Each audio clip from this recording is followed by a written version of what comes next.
Hey, this is Matt. Welcome back to the channel, guys, where I'm going to be sharing with you the one type of protein powder supplement that is able to reduce your DHT levels by 15% or even more in some cases.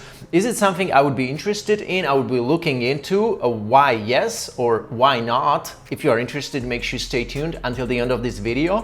And before we start, as always, this video has been brought to you by GoFiber, which are hair building fibers you can use to mask any thinning, any patchy areas on your scalp to make your hair look thicker. So make sure you check out the link in the description below where you can visit GoFiber, get a free sample of your choice from them and try them out. See if you like them. Guys, welcome back to the channel once again. This is a hair loss and hair transplant related channel where I talk about these topics all year round. So if you are new, make sure you subscribe right now and like this video.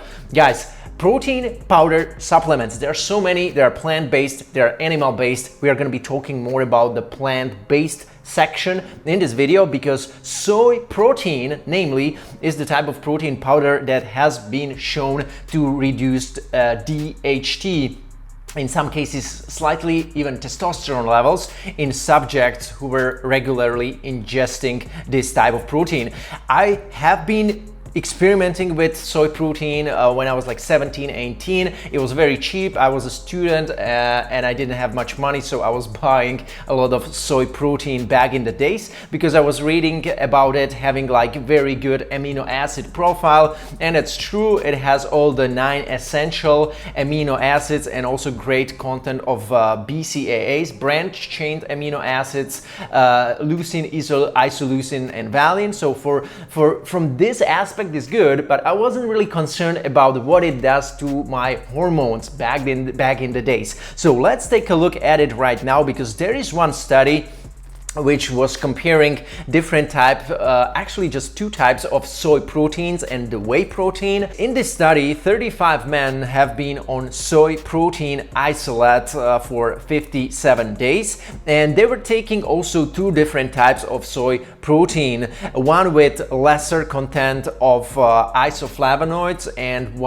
the other one with higher content of isoflavonoids. What are isoflavonoids? Isoflavonoids you can find in soy. Obviously, there are phytoestrogens. They act as plant-based antioxidants, and obviously they have their advantages. They're able to, help you lower your bad cholesterol, increase your good cholesterol. They have protective effects on your cardiovascular health and bone density, improving your bone density and so on and so on. So they have some good benefits. However, they may also do something to our hormones which we may not want. Maybe some of you guys will want it based on the results of this study. So what do these isoflavonoids do to our DHT and testosterone levels? Well, let's take a look. After 57 days of supplementation with isoflavonoids-rich soy protein, there was a decrease in testosterone and DHT levels observed. In the low density of isoflavonoids soy protein, the decrease of DHT was 9.4%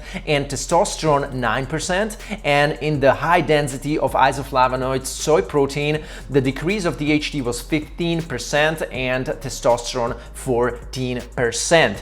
So 15% may sound as not so much to you, but actually if you take a look at like natural DHT blockers, which some guys use for, slowing down hair loss progression like saw palmetto, it has an ability to reduce your DHT in about 32% systemically. So this is actually half of the saw palmetto efficacy. And as you have seen here, it's dose dependent. So if you are taking a soy protein with even higher content of isoflavonoids than in this study, the DHT suppressive effect of that soy itself can be even higher. This has been also confirmed in this study where 28 Japanese subjects have been also taking 60 milligrams of isoflavonoid supplement, okay? And just for your imagination, what is 60 milligram of isoflavonoids? In the usual soy protein, you can find about 2 milligrams of isoflavonoids per gram of protein. What this study found out, where these Japanese guys were taking 60 milligrams of isoflavonoid supplement, which could be an equivalent of 1 scoop of soy protein, they found out that their DHT reduced in whopping 19, almost 20%, from 0.96 nanograms per milliliter onto 0.79 nanograms per milliliter.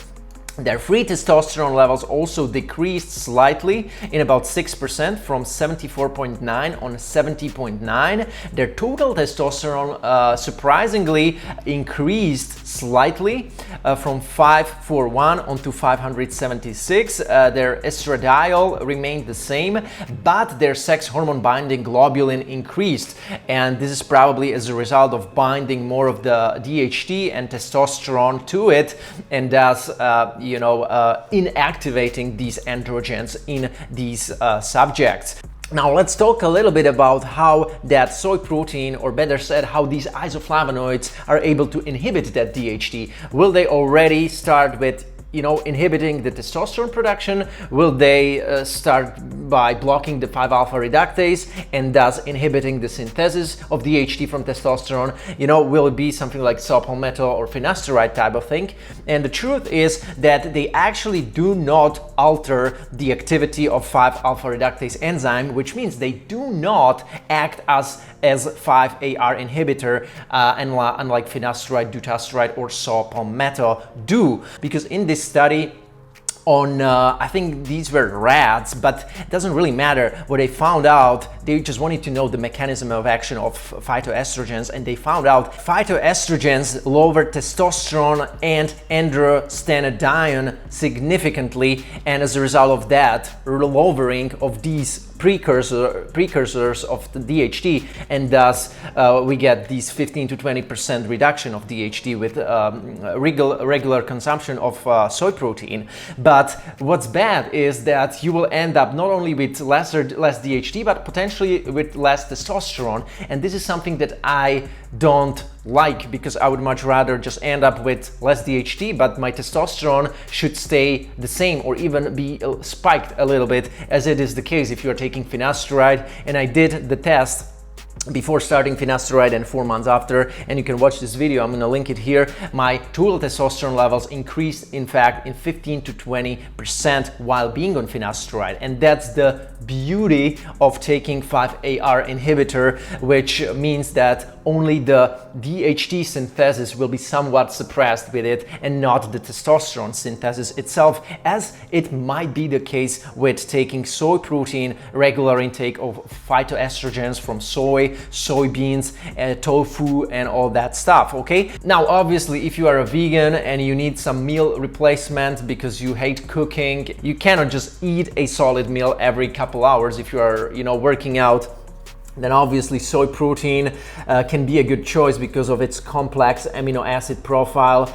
If I would be a vegan, I would be probably taking more of pea protein as well, because we also know that it's very good, it has a very high bioavailability, and I think it's only missing one essential amino acid, which is methionine, which is not, which your body cannot synthesize on its own, but it has to be ingested from food. But methionine you can find in many foods, so it's not that big of a deal if your protein supplement doesn't include it. All right, guys, so that's pretty much all I wanted to say. I wanted to share with you what's possible in terms of DHT suppression if you were just, taking a simple protein supplement like soy protein with high content of isoflavonoids, considering it's just a simple protein powder, which is not, a pharmaceutical drug, which is just something,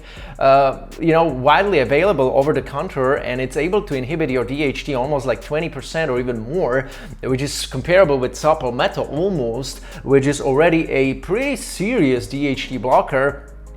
which some guys can get even side effect from, because the DHT reduction of even 30% can be noticeable by some guys. And yeah, that's why I just wanted you to know it, okay? I just wanted you to know it, guys. So make sure you like this video if you enjoyed that, and make sure you comment below in case you have any questions. And I'm gonna be seeing you in another video. Take care.